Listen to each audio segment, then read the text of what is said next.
Offshore banking এর নামে 236 কোটি টাকা 3 দেশে পাচার করায় 23 জনের বিরুদ্ধে মামলা করেছে দুর্নীতি দমন কমিশন দুদক।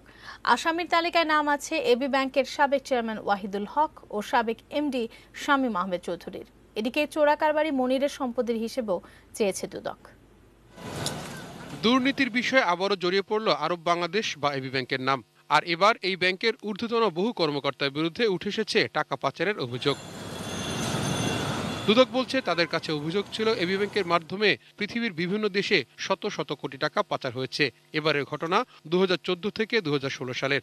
অবশেষে প্রমাণ পেয়ে ব্যাংকটির সাবেক চেয়ারম্যান এম ওয়াহিদুল হক, সাবেক এমডি শামীম আহমেদ চৌধুরী সহ মোট 23 জনের বিরুদ্ধে মামলা করা হয়েছে।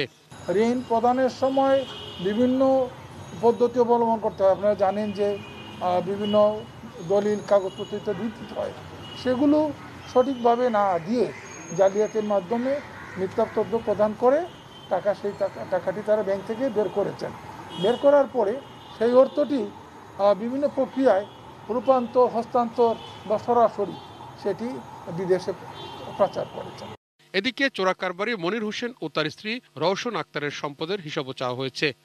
তার এবং তার স্ত্রীর বিশাল সম্পত্তির তথ্য পাওয়া গিয়েছে।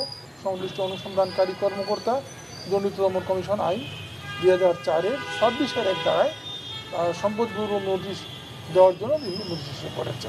অপরদিকে আবারও নৌ পরিবহন অধিদপ্তরের বরখাস্ত প্রধান প্রকৌশলী ডক্টর এস এম নাজমুল হককে জিজ্ঞাসাবাদ করেছে দুদক। এর আগে তাকে ঘুষের টাকা সহ গ্রেপ্তার করা হয়েছিল। এবার তার নাম এসেছে দুটি প্রকল্পে দুর্নীতির বিষয় নিয়ে। তাহিদ সৌরভ, এটিএন নিউজ, ঢাকা।